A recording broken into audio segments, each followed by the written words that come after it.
রহমানির রহিম। প্রথমে আমি সাংবাদিক ভাইদেরকে ধন্যবাদ জানাই।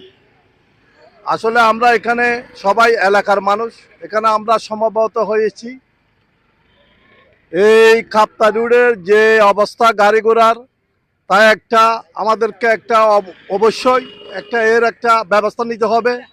কিন্তু বলতে গেলে আমি পিছনের দিকে যাই, এখানে আগেও ব্যারিকেড ছিল, এখানে একটা মাদ্রাসা, স্কুল, এখানে মাজার, এখানে মসজিদ, এখানে ব্যবসায়ী বৃন্দ আছেন, দোকানপাট আছেন।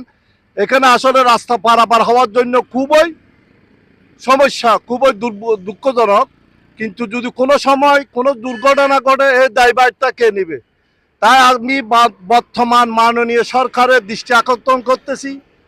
আমরা আপনার এলাকারই মানুষ, আমরা আপনার এলাকারই জনসাধারণ। আপনার প্রতি আমাদের আকুল আবেদন থাকবে, আপনার প্রতি আমাদের অনুরোধ থাকবে, অতি সত্বর এই কাপ্তাই রোডের মাঝে দুই পাশে দুইটা যেন স্পিড ব্রেকার হয় এবং স্কুলের ছাত্রছাত্রীরা যাতে যাতায়াত করতে পারে, যাতে কোনো অসুবিধা না হয়, জনগণ যাতে, সাধারণ মানুষ যাতে যাতায়াত করতে পারে, কোনো অসুবিধা না হয়, যানবাহন যাতে যাতায়াত করতে পারে, কোনো অসুবিধা না হয়।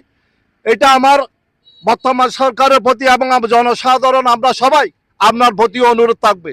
এই বলে আমার বক্তব্য শেষ করলাম। আসসালামু আলাইকুম ওয়া রাহমাতুল্লাহি ওয়া বারাকাতুহু।